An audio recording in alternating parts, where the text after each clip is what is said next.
This video is super far out of the realm of the videos I normally make, especially the last one we were literally talking about protesters being brutalized by the police. But I've actually been wanting to make reality TV show videos, commentary videos for a while. If you know me, you know I love the drama, I love the tea. When I was younger, ever since I was like 10, maybe even before then, I watched Real Housewives of Atlanta, Real Housewives of Potomac. I've watched every major Netflix reality TV show. Love is Blind, Too Hot to Handle, The Circle, all of them. I was on them like hotcakes. I was going to make my first reality TV show video on Terrace House, which is a Japanese one, but Love Island this season has been bonkers. If you don't know, Love Island is a reality TV dating show that originated in the UK. It branched off to other countries eventually, like Germany, South Africa, Australia, and the US. The original premise, I'm pretty sure, of the show was to see whether contestants came on the show for love or for money. I've actually never seen anyone choose the money option at the end over love, but with the recent success of particularly the US version, there has never been a more lucrative time to be on the show. The last season, season 6, brought massive success to the franchise. It was all over Twitter and TikTok. Everyone was talking about Janae and Kenny, Serena, Cordell, all of them. The contestants got brand deals and sponsorships. Megan Thee Stallion is a fan.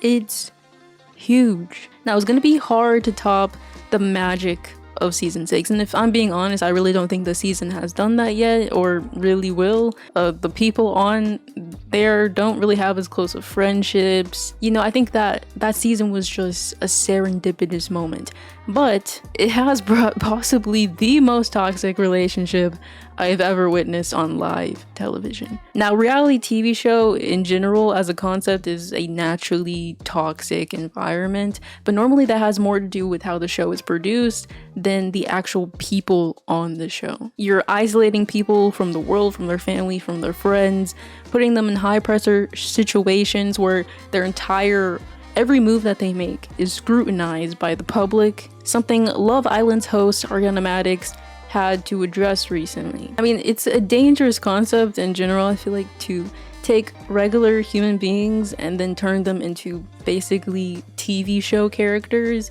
People get really freaking parasocial, and they do things like they did recently where they dox contestants, one of the contestants we're going to be talking about today, and it honestly just ruins the fun. Like, this is just entertainment, okay?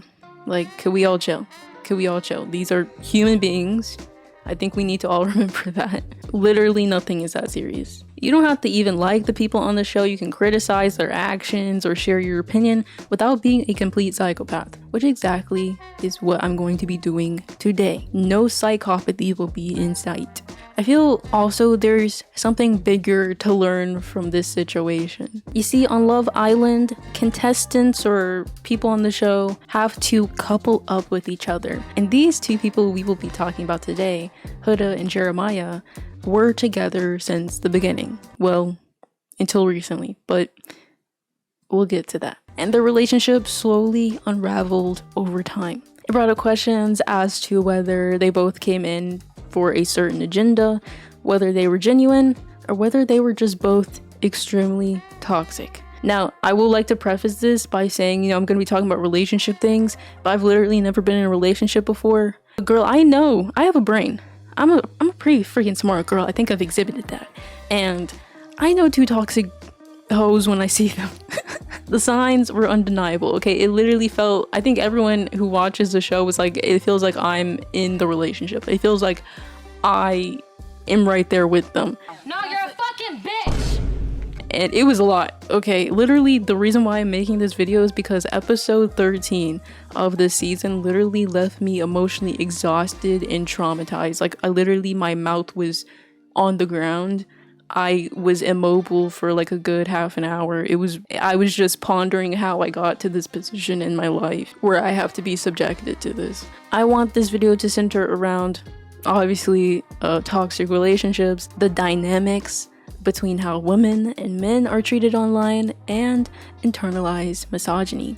But before we get into any of that, I would like to ask you as always to subscribe. I have TikTok, Instagram, Patreon, Discord. All of that is linked down in the description. Patreon, you can see how I make videos just like this from start to finish. You get script drafts, audio, video drafts. You get to see the video, well, part of the video before anyone else does. Pretty good deal, I feel like. So if you want to do that, or if you just want to support, you can give $1 over there on Patreon or over here on YouTube, where you get cute emotes that you can put in the chat to express yourself. I also today, girl, I love a good theme. You know I love a good theme if you watch my One Piece videos. So I am wearing what I would wear if I were on Love Island. I got a cute little dress on. Hopefully I don't get objectified, because it's just hard. We're literally gonna be talking about this in a minute, but like, people online are weird as frick, okay? So if I can't even wear a freaking dress without people being weird, like, what the hell? What have we come to? Let's establish who the frick are Huda and Jeremiah. Huda is a fitness coach from Raleigh, North Carolina. She has a daughter. She's 24, I think. Well, I'm saying, like, Huda is 24, not her daughter. Her daughter's like 4. Jeremiah is 25 from Los Angeles. I believe he said he's a model and caterer. Now, all of this, I tried to package this and write this outline in a way where it will hopefully make sense, but it honestly will be kind of hard to follow if you haven't watched this season. But like I said, I did my best to make sure that you'll understand everything. For the most part, we will just be focusing on Huda and Jeremiah, but of course they are in the villa with other people than just the two of them. And there's a lot of people that come in and out, get kicked off, then more people come on, and it might be a little hard to follow if you don't know who these people are. But like I said, hopefully the clips and the context clues, the visual stimulation will be enough to guide you through this experience. Now, everything was quiet on the Western Front, or the Fijian front. Everything seemed sweet at first. The chemistry was there, they were laughing, they were giggling the moment that they met each other. Huda described it as first love vibes, but she was still a little cautious. She was like, I don't know, I'm scared that he'll be a player. Normal things that we worry about, I think, whenever we date people. I wouldn't know. That seems pretty normal to me. But I will say the first weird thing that I clocked, and I think we all clocked, was her saying love you bye after having a single conversation with him. Uno conversation with him. I'll see you later. Love you, bye. Well. Oh, I didn't mean to say that. Fuck. You good? I almost said it back. That's a little weird. But I will say Jeremiah's behavior, I think, kind of snowballed this whole thing. Jeremiah, I would say, loved bombed her at the beginning. If you don't know what love bombing is, I'll put a definition on the screen, but essentially it's where you are like overly affectionate. You just pummel, for lack of a better word, your partner in compliments, shower them in gifts, and it's all to like make them more attached to you more quickly, I believe. He was super overprotecting in their first challenge in episode 2, the secret kiss challenge. In this challenge, every islander is blindfolded, and the host, Ariana Maddox, she goes around and taps one of them at a time, and they can get up and kiss whoever they want. They only have to be in a couple with them. And both he and Huda, even though they were blindfolded, figured out that Ace kissed Huda, and that made Jeremiah feel some type of way. I'm gonna ask you how you felt about that. Honestly, I heard when it was happening. You did? Yeah, I knew when I heard it. I was sitting in my chair damn, if she get up and go kiss somebody when we don't even kiss. You know what I'm saying? I would have threw myself off the balcony. I think, like I said, it's really overprotective, and it's kind of weird at this episode 2, mind you. I'm pretty sure night 1, their first day meeting each other. It's a little weird to be that overprotective of her. I'm also pretty sure he was kind of overprotective of her, and keeping her from the moment that they coupled up. He also let Ace's stupid self get in his head about her possibly lying about getting up to kiss Ace, even after she told him that she didn't. She pinky promised and everything, but he still didn't trust Huda. Girls definitely kiss me. I just don't know who, but I know 2 of them, for sure. So what are the 2 that you recognize then? I know for a fact Bella, it wasn't Bella. Okay, so who is it? I'm saying. Y'all Okay, do so the math. you know it wasn't Bella. And his girl ain't get up. So Shelly. But it's 2 other people, right? Who? So Shelly, Bombshell, and it's 1 other person. The only 2 other girls left is mine and yours. Oh, you saying one of ours got up? Yes. I mean, she said she didn't, but...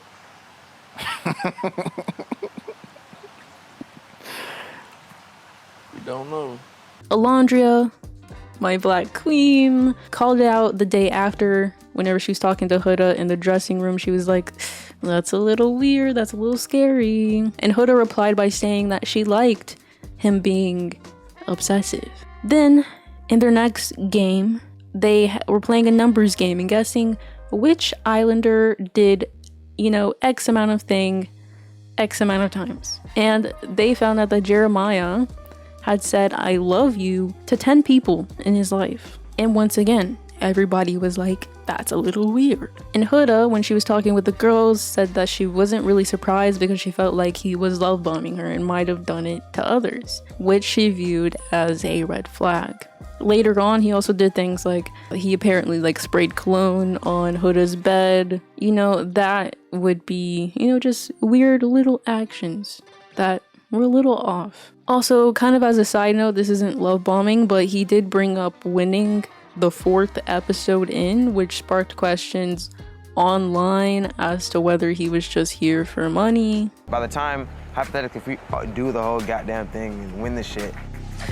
Now, as for Huda, my theory is that Huda came in anticipating how this experience would go. She would find someone she liked, settle down, that would naturally be enough to get her to the end, which I think came off to the Islanders, some of the Islanders, as a little disingenuous or just maybe a little naive. Not out the mix, but how is it to I be feel like... like me and you are the parents. And why you feel that? I feel like it's me and you are very emotionally mature. You know? Yeah, they keep saying mom and dad. That shit is hilarious. I do. I feel like it is like mom and dad. Like I said, Huda has a daughter, very important in her life, and obviously is going to be, you know, if she is to date somebody, they will have to interact with her kid. But she held off on telling Jeremiah this because she didn't want him to reject her. But she eventually did tell him episode 3, and he didn't really have the best response. Dude couldn't even look at her. He was freaking out, having a whole anxiety attack. And then after that, he started assuming everything she said was to belittle him. Simple things she said out of affection, which she probably said before then, made him assume she was treating him like her child. You're doing great. I hate when you say that. I still like when you say you're doing great. Why? Seems like you're like talking to like a kid or like a dog. Sometimes she just treats me like her kid.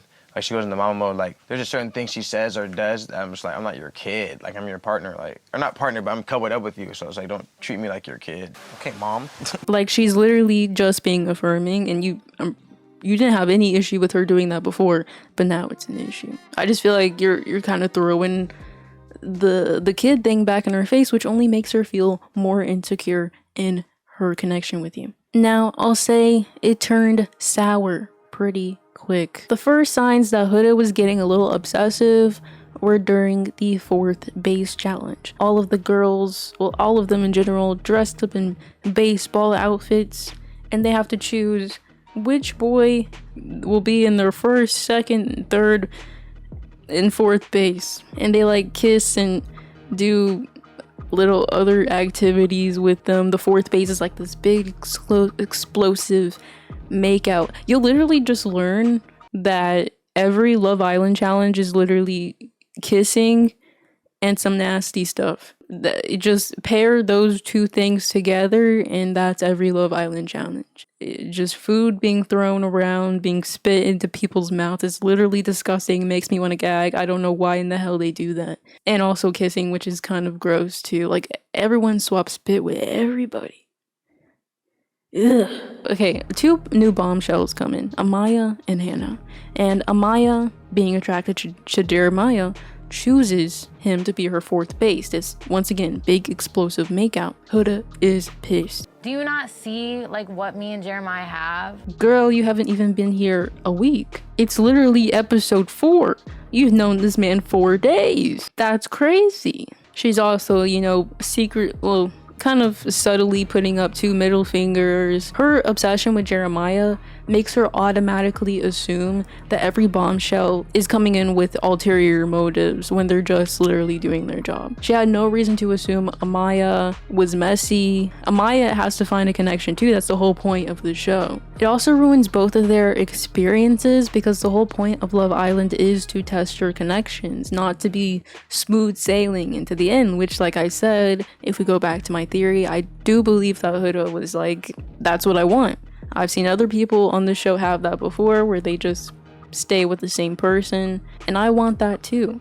But the part, like I said, that she was missing is that a lot of those couples that stayed till the end tested that connection. As Ace calls out in episode 6, it doesn't make her or Jeremiah very approachable. Both of them being so closed off so early effectively cuts off Amaya from pursuing things with Jeremiah. He didn't even take the time to get to know her, which I don't think is fair at all. Their first conversation in episode 8 is the first time it became clear that they were for sure toxic for each other. The first part of the conversation is her kind of forcing him to be closed off with her. You know I don't want to talk to the people. I haven't talked to the people. But do you feel like there's No, but the only no. As of right now, no. as of right now, no. It's just hard to do all this, you know, day 7. That's the only thing. Like, trust me, if we were X amount of time in, it would be like a... No, I know, and there's no rush. Yeah, But I'm just exactly. saying in general, like, Then I'm all about you. I'll say it we like gotta that. be straight up. I'm saying business. I'm all about you. Then at the end, after she asks, do you want to take a shower together? It gets weird as frick. Purpose. No, because you're rude. Yeah, I forgot you're tired too, and I'm over here listening to you, and you're tired. I can't listen to you when you're tired because you gaslight me. Well, fuck, man. Start claiming me, maybe I'll I do I'll claim say. you. Shut up. I claim you since the day. How many guys put you for a chat? It's this really weird vibe where you can't tell if they're mad at each other or they're not. He says she's gaslighting him, which she kind of is. And she says, maybe you should claim me more, when that's literally all he's done. Like I said, he cut off, literally hasn't gotten to know anybody else because he's only wanted to be with you. So that doesn't make any sense. Then our next challenge, the dominatrix challenge. They're kinky. Once again, what component do you need in a Love Island challenge? Making out. They tie each other up, make out, bring in some new bombshells. It's spicy. It's hot. New bombshell Iris comes in and she kisses every boy. But Huda was way more controlling over Iris kissing Jeremiah compared to his reaction to her kissing capital two men. Make it make sense. She literally does a whole back bend like she's that girl from The Ring to see them kiss and calls her a B word to her face. Also, in a conversation right after that challenge, she tells Iris that they are closed off. Are you guys like officially closed off? We're not officially closed off in word terms, but Right. But as of right now, like, he doesn't want nobody else. I don't really want nobody else. I don't think she should be speaking for how he feels, but that's just me. Then there's Pancake Cake. He brings her breakfast in the morning, episode 10, like always, but she nitpicks it. There's pancakes on the plate. Oh, no question. Turns out also the pancake was undercooked, so she had Taylor make her another pancake. Jeremiah's sitting on this little couch thing, and she starts throwing in his face a bit and making unnecessary comments. Now, Jeremiah had already made her a pancake, so he had absolutely no clue she couldn't eat that one. He didn't know it was undercooked, or that someone else was making the breakfast for her. So it was just not proper communication. Instead of being, I know she got a little petty with it. But yeah, you need to eat all of your food. Why? Because you're a man. You need to finish it. That was great. I feel like that comment was just gross as hell. Now the end of Pancake Gate comes in episode 12, which brings, just like episode 8, another toxic conversation. Okay, so Jeremiah was talking to Iris, the new bombshell. He supposedly brought up his issues with Huda, and Huda tells him, don't you ever bring up our problems with anyone else. Ever. I don't care who it is. Do what you gotta do, but just know I'm watching. But Oh my God, you're so cute. why? You're just cute. You're just cute. You're freaking toxic. Then Jeremiah, out of literally nowhere, calls her cute, which to me indicates he's not taking this conversation serious at all. They're literally in the middle of arguing. She replies by jokingly saying he's toxic. Once again, this weird push and pull. They're supposed to be having an argument, but it's like, are they mad at each other? Are they not? I don't know. The final straw, the America recoupling. America gets the chance to vote for who the new bombshells, Iris, Pepe, and Jalen should be coupled up with. And to their surprise, America decides they hate Huda and Jeremiah together so much that they vote Iris to be stuck with him. I feel bad for her. It sends the entire villa into a spiral and leaves both Huda and Jeremiah questioning their relationship. Now, I follow the show very closely on Twitter, and most people weren't big fans of Huda at this point, especially because they could see that she was becoming very obsessive over Jeremiah and very territorial. But Huda somehow convinced herself, out of no evidence whatsoever, that Jeremiah was lying the whole time and never cared about her, because God forbid she had any role in any of this. And it was kind of based off of what the girls were telling her, because the girls were telling her, just think of this as America protecting you, which I'm not trying to say they were at fault for that, because that doesn't mean that Jeremiah did anything. I mean, they kind of were implying that Jeremiah did something though, in that like maybe there's something you don't know and America's protecting you. So maybe they are at fault, I don't know. But somehow out of thin air, no evidence whatsoever, she just shuts down Jeremiah. She starts calling him the B word more times than I can count, calling him out his name. And this is episode 13. This is the episode that made me, just like I said, traumatize me. It was a lot. The entire day she's playing victim and she's making it all about her. Whenever they come back from their dates, she makes it very obvious that she's upset. She sits on a lawn chair, puts on her shades, looks mad as hell. It's real immature. It's like something I would do when I was in like high school or like middle school or something. Then all the girls, they, are gathered around the fire pit. They're talking as they normally do about the dates. This girl, Huda, vibes are weird. And she kind of lies to the girls and tells them that she has to go to the bathroom. Little do they know, she's like sneaking over to the stairs and she's listening in on the boys' conversation. And there were definitely signs that she never trusted Jeremiah or men in general. There was one point where they were like laying in bed and she asked if he would share locations with her whenever they got out of the villa, which is, I have no issue with sharing locations, but I think her behavior and how insecure it seems like she is in this relationship, it implies that she wants him to share his location because she doesn't trust him, rather than like for safety reasons. Like I think, if you're like for safety reasons, I think that's valid. But if you just don't trust your man, then that's a whole nother thing. But during this time, whenever she's listening in on their conversation, Jeremiah is also talking mad shit. He's saying he would have rather if she had gone home, completely doesn't own up to comforting her after the America vote. After they got split up, after America voted to split them up, he didn't talk to her that night at all, which was wrong. Just plain out wrong. The boys are confronting him about him in this episode, and he's like, shoulda, coulda, woulda. Bro, just own up. Be like, yeah, that was my bad. I should have done that. And leave it at that. And so, especially Nick and Ace call him out. Just because of the way she reacted. Do you think like there's a reason for that? What? For her reaction? Because I didn't go and comfort her when she almost got kicked off. And That's why, at least what I thought. But like, why didn't you do that? Coulda, shoulda, woulda been there for her, but like when I realized Charlie was going home, I just... As a man, I think it's like your job to be there for like a woman that you say you're committed to. Then she, reveals basically that she was listening in the whole time. She walks past him and she flips him off, starts cussing him out from across the villa. It turns real tense real quick. She runs up the stairs to go pull Iris for a chat. Iris is talking to the other two bombshells that just went on dates. And both those two bombshells and the girls get so concerned that she's gonna like do something to Iris that they all just go up there with her. What was the date? It was just like sitting down like on the beach. My dream date. Cute. Like he chose the date like he's secretly a producer. Is Jeremiah a secret producer and I don't know? Honestly, this entire time I felt so bad for Iris because Huda completely flipped a good experience for her, a good date, into a nightmare. Everything in that moment was everything that day was about how she felt. They just voted off or kicked off Hannah's man. She doesn't even get support from the girls that day because Huda is taking up so much space, so much time.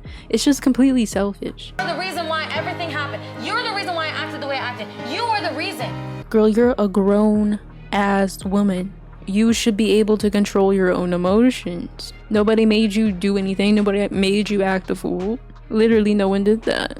And there's definitely a lot more details. I mean, that's pretty much their entire story for the most part, but there are a little more details as to signs that just weren't healthy for a relationship. One of them is Jeremiah shutting down. One incident I didn't like was whenever Jeremiah shut down after Nick told him he was sussed about Huda. He acted like a child and then had the audacity to call her dramatic. His communication skills suck. Like, obviously there's something wrong with you in this moment.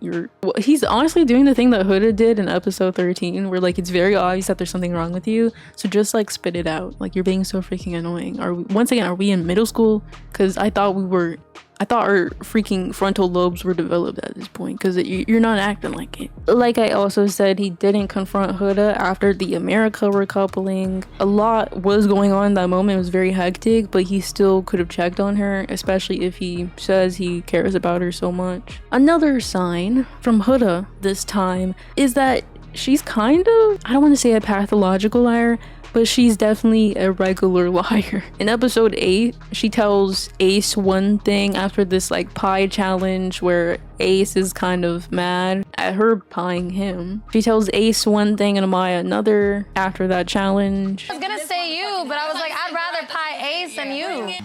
I would rather kiss you. She says that she didn't give Jeremiah a hickey, but she did, as we see like the next day. After they have this date at like a water park, they're talking about like their future and stuff and getting more serious. And after that date, she goes back and tells the girl that Jeremiah wants to live together, whenever he never said that. He literally never said that. At the end of the relationship, she says that she's over Jeremiah, but she keeps going back to him, which honestly isn't really as much of a lie as it is like being stuck in this toxic cycle, so I can forgive that. Also, a lie is that she's not a girl's girl, and honestly, this girl's girl stuff is kind of annoying. Okay, I know that's like the new thing that the girlies are doing, but it's kind of freaking annoying because I feel like people misinterpret what it means to be a girl's girl, especially in this situation, but I'll get into that a little bit later. But what I will say is that Huda is definitely not one. She's definitely not a girl's girl. She calls every bombshell that comes in there a bitch. These poor girls don't even know that she's talking crazy about them behind her back. But I think that bitch is fucking messy. I can already tell that the bitch doesn't fucking compare to me. This bitch was trying, and I was just like... Maya goes to her for comfort after Ace says that he basically doesn't want to be with her even though he just picked her for a recoupling. Iris saved her from being kicked off of the island even though Huda has been trash talking from the moment Iris came in. This entire time that their relationship is going on though, the boys had a lot of suspicions that they've both voiced to Huda and Jeremiah and just within their own group. From the very beginning, all of the boys, but especially Ace, were quick to comment on how close both Jeremiah and Huda were getting. I think at first Ace wanted them to be more open so that he could pull Huda, but eventually it just was out of pure annoyance. He thought that Jeremiah saying I love you to 10 girls in the past was a sign of love bombing, also a sign of him like playing it safe or not being genuine. Then episode 6, he has a conversation with Huda about how closed off she's getting. Like... Do you understand we are 4 days in? Do you understand, Ace, that I don't care. He has a conversation with Alandria about how shady the relationship is. And I feel like she's more invested than he is. You think so? Yes. Now, episode 2, Taylor comments that Huda is so closed off that there's literally no point in getting to know her. Nick starts to voice his suspicions around episode 8. Then after America votes the way they do, putting Iris with Jeremiah, all of the boys unload their feelings and kind of isolate from Jeremiah. But the girls are completely different, which I think is interesting, the way that they handle this entire situation. Even no matter how toxic it got or how frustrated it made them, they really they just kept feeding into Huda's delusions and kept almost encouraging her behavior, which I don't think is healthy at all. At this point, especially towards the end, in the beginning I can see like, okay, like, you know, maybe there's something we don't know, but at the end of their relationship especially, you spent several weeks at this point with this girl. You know that, you know, she has issues, you know that her behavior is not acceptable at all. And like I said, I feel like this girl stuff gets in the way of them calling Huda out and being an actual good friend. It's not good to encourage someone's behavior if they're wrong. It's not good to be loyal to a default, but they equate being a girl's girl to unbridled loyalty, and I don't mess with that. Like, if that's what being a girl's girl is, then I'm not a girl's girl. How many times have I said that girl's girl in this video?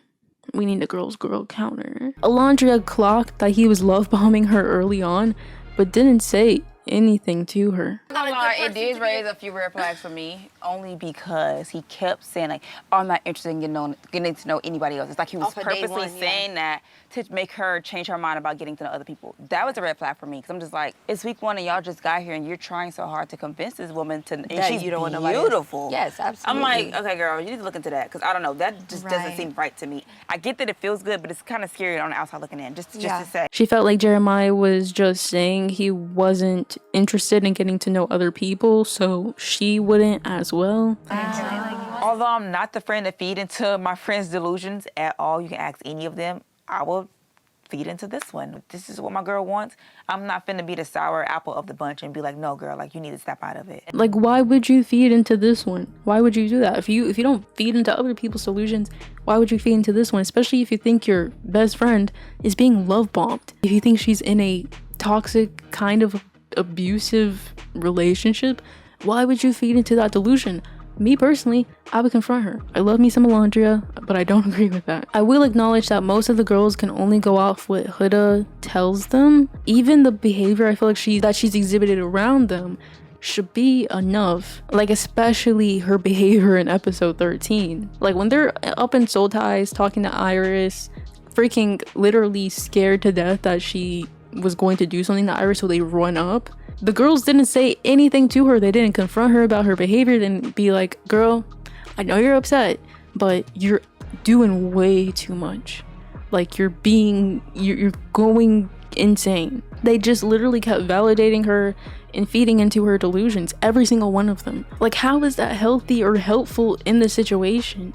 At all. I don't understand. And now I'm crashing out because this girl has made the entire day about her. She's been calling this man out of his name the whole day, being selfish as frick, and they just sit there and yes and her. Like, what are...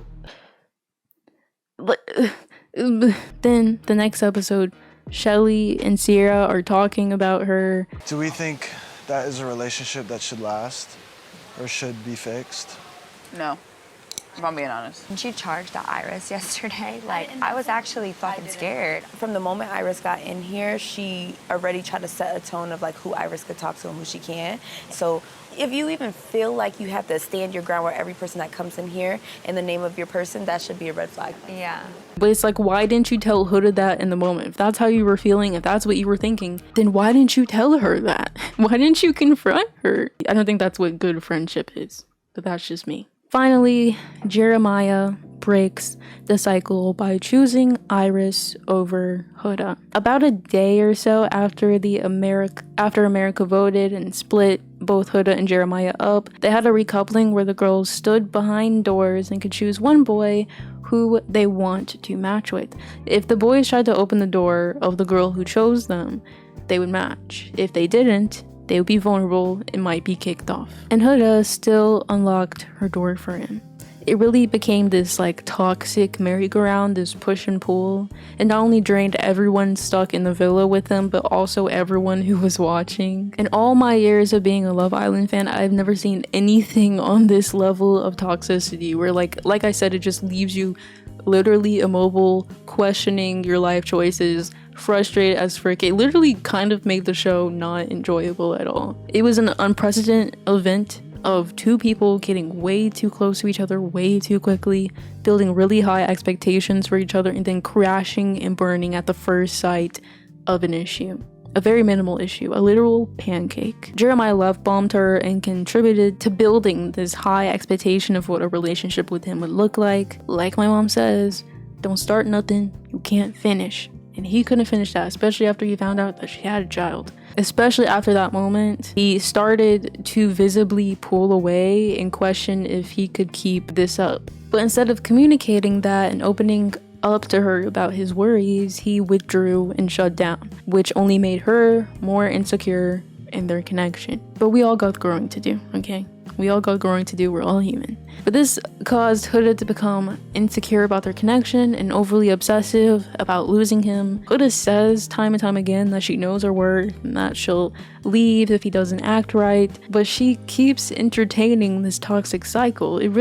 She's saying one thing, but it's very obvious that she doesn't believe it or isn't going to do it. I think it's obvious that she still has a lot of work to do on herself before she's ready for a relationship. She's insecure, even though she's gorgeous as frick. She doesn't trust men because of her past relationships, and that causes her to exhibit anxious attachment out of fear of this relationship going sour. And that had me wondering, what makes someone want to stay in a toxic relationship? Especially like if you're Huda, you got so much going for you, you're hot as frick, why would you entertain that? So, like always, I researched it. A toxic relationship is an ongoing pattern of disrespect, control, and manipulation. That's like the boiled down basic definition. Cycle of abuse is whenever you have this tension build, an incident occurs, and it's followed by a honeymoon phase. According to the American Psychological Association, people with an anxious attachment style are more likely to stay in bad relationships to avoid the anxiety of separation. And that made me think of episode 3 whenever Huda says, I'm scared of rejection. Huda already has this fear that because she has a daughter, she's undesirable. She's afraid without her connection with Jeremiah, she is incapable of finding love, which obviously isn't true. Somebody is out there for her, but she clings on to people who will show her affection, will be there for her, even if it's unhealthy. Another common reason someone would stay is hope that their partner will change. This happens at the end during the door recoupling. She chooses Jeremiah as a test to see if he'll do better. Once again, it would have continued this toxic cycle. But it's only because she keeps hoping that Jeremiah will be different, that he'll go back to being like the obsessive man that he was in the beginning, which isn't necessarily a good thing. There's definitely online more of a spotlight on Huda in this situation,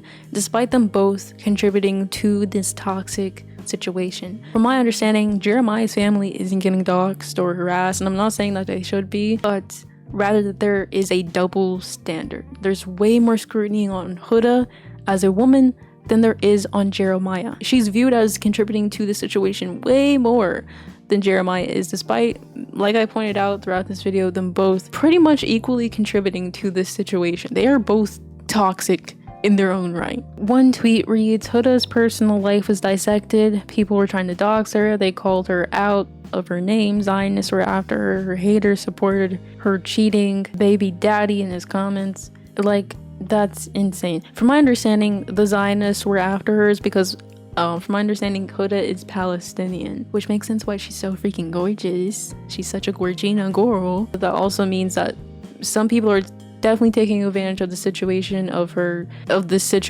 her having so much attention on her to be racist as freak. I'm pretty sure also her baby daddy had to come out and be like, this woman is a mom. She has a daughter.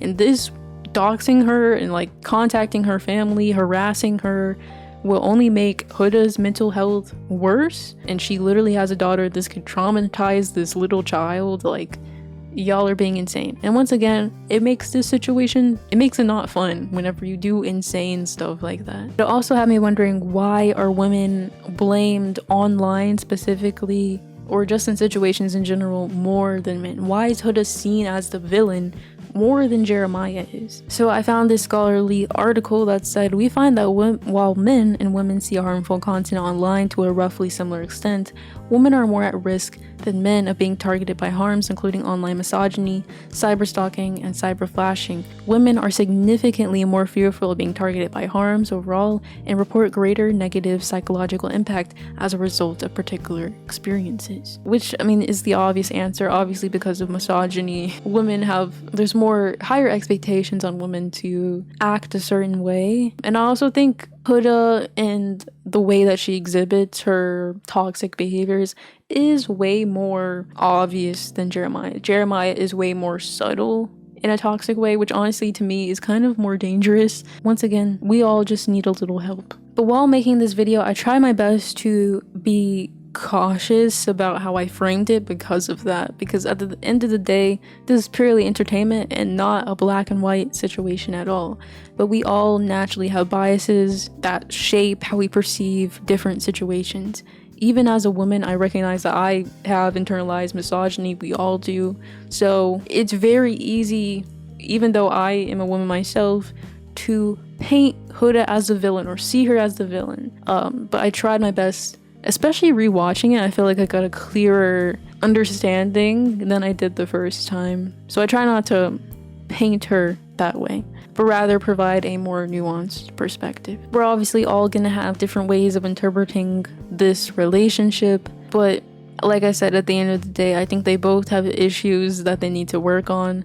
And at this point, they're much more tolerable now to watch whenever they are apart so far. We'll see if that lasts. Actually, today, as I'm recording this, Jeremiah got kicked off the show. So hopefully, if I'm just speaking for Huda, hopefully, you know, this is a learning experience and she moves closer to learning that she shouldn't have a relationship like Jeremiah. Even what it was like in the beginning, where it was really, you know, complimenty and affectionate. You shouldn't be getting that close to someone. You shouldn't be that obsessed with someone after the second day of meeting them. So hopefully it'll be a learning experience, but we'll have to wait and see. All of this is a little silly and parasocial, but let me know what you think in the comment section below. That's all for me today. I'd like to say thank you to my Patreon members, to my YouTube members. Thank you all so much for watching. It really kind of sucks because like I have this theory that YouTube views go down in the summer, which makes sense, but it kind of sucks because this is literally the only time I can like pump out videos because otherwise I'm in school. Thank you all for supporting me anyways. I appreciate those who do watch. I really do. Thank you all so much for watching, and I will see you in the next one. Bye bye.